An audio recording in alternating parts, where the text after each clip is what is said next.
بسم اللہ الرحمن الرحیم۔ ایک بھائی نے سوال پوچھا ہے کہ اگر لیٹ اندراج جو ہے وہ جگہ کا کروانا ہو، یعنی جگہ خریدی ہے، رجسٹری کروا لی ہے، لیکن انتقال جو ہے وہ نہیں کروایا ہے، تو اس کا طریقہ کار کیا ہے؟ محترم بھائی، اگر تو رجسٹری کروائے ہوئے کو ابھی 6 ماہ جو ہے وہ ہوئے ہیں، تو 6 ماہ سے پہلے جو ہے آپ پٹواری سے رابطہ کریں اور اس سے بات چیت کر کے رجسٹری کی ایک کاپی لے جائیں، تو آپ اپنا انتقال جو ہے وہ درج کروا سکتے ہیں۔ اسی طریقے سے اگر اراضی ریکارڈ سینٹر پر جو ہے آپ نے کروانا ہے، وہاں پر بھی جا کر 6 ماہ سے پہلے آپ رجسٹری کی کاپی لے جائیں اور جا کر اپنا انتقال جو ہے وہ درج کروا سکتے ہیں۔ لیکن اگر 6 ماہ سے زیادہ جو ہے وہ ٹائم ہو گیا ہے اور آپ کا رقبہ جو ہے وہ پٹواری کے پاس ہے، تو آپ اپنی رجسٹری کی ایک کاپی جو ہے وہ ساتھ لگائیں گے اور ایک درخواست جو ہے اپنے ضلع کا جو ڈی سی ہے اس کے نام لکھیں گے، اور اس میں آپ وجہ بیان کریں گے کہ فلاں وجہ سے مجھے لا علمی کی بنیاد پر، یا میں پردیس میں چلا گیا تھا، یا یہ وجہ تھی جس وجہ سے میں جو ہے وقت پر اپنا جو جگہ خریدی تھی اس کا انتقال درج نہیں کروا سکا، یہ میری رجسٹری ہے۔ تو برائے مہربانی آپ ریکارڈ کو جو ہے وہ چیک کروائیں اور میرا انتقال جو ہے وہ درج کرنے کے احکامات جاری کریں۔ تو ڈی سی جو ہے وہ درخواست اے سی کو بھی مارک کر سکتا ہے اور تحصیلدار کو بھی کر سکتا ہے، وہ تحصیلدار کو مارک کرے گا، تحصیلدار آگے جو ہے وہ پٹواری کو مارک کرے گا، تو پٹواری جو ہے وہ ریکارڈ چیک کرے گا، ٹھیک ہے اس بندے کی جو ہے وہ رجسٹری ہو چکی ہے۔ تحصیلدار کے پاس جو ہے وہ رجسٹری برانچ میں بھی ریکارڈ ہوتا ہے، وہ وہاں پر اپنے طور پر بھی چیک کر سکتا ہے، پٹواری سے بھی چیک کروا سکتا ہے۔ تو وہ چیک کروانے کے بعد جو ہے تحصیلدار جو ہے وہ اجازت دے گا اور اس کے بعد جو ہے آپ کا انتقال جو ہے وہ درج کر دیا جائے گا۔ ایک طریقہ کار تو یہ ہو گیا۔ دوسرا یہ ہے کہ اگر آپ کا ریکارڈ جو ہے وہ اراضی ریکارڈ سینٹر پر ہے، تو آپ وہاں پر جائیں گے،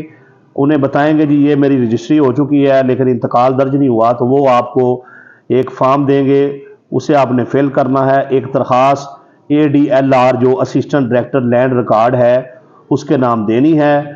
اور وجہ بیان کرنی ہے کہ یہ وجہ ہے، اس کے بعد جو ہے وہ آپ کا انتقال جو ہے وہ درج کر دیا جائے گا۔ دونوں میں فرق صرف یہ ہے کہ اگر پٹواری کے پاس ریکارڈ ہے تو یا تو آپ پٹواری سے جا کر بات کریں، یا بازریہ ڈی سی جو ہے آپ کی نیچے درخواست آئے گی اور پھر آپ کا انتقال جو ہے وہ درج ہو جائے گا۔ لیکن اگر کمپیوٹرائز ریکارڈ ہے تو آپ اراضی ریکارڈ سینٹر پر جا کر فارم فل کریں گے، درخواست دیں گے، اپنی رجسٹری کی کاپی لگائیں گے، تو آپ کا انتقال جو ہے وہ درج ہو جائے گا۔ لیکن اگر ٹائم جو ہے وہ زیادہ ہو چکا ہے اور جو ہے اب وہ جگہ آپ نے جب خریدی تھی رجسٹری کروا لی تھی لیکن انتقال نہیں کروایا تھا، آپ نے جا کر کوئی ریکارڈ چیک کیا ہے، انہوں نے اس کی دوبارہ فرد نکال کے آگے وہ کسی اور جگہ سے قبضہ دے کر تو رجسٹری انتقال کر دیا ہوا ہے، تو اب جو دوسری رجسٹری ہوئی ہے یا دوسرا جو انتقال آپ کی جگہ کا ہوا ہے، اس انتقال کو آپ نے چیلنج کرنا ہے۔ اس کے لیے جو ہے آپ کو سول کورٹ میں جو ہے وہ دعویٰ دائر کرنا پڑے گا، آپ کو کیس کرنا پڑے گا، اور ذریعہ عدالت جو ہے آپ یعنی کورٹ ڈگری کروائیں گے، اس کے بعد جو ہے اگلا آپ کا پروسیس ہوگا اور آپ کا عدالت کے احکامات پر جو ہے آپ کا انتقال جو ہے وہ درج ہوگا، ایسے پھر جو ہے آپ کا انتقال درج نہیں ہوگا۔ تو یہ 3 طریقہ کار ہے۔ اب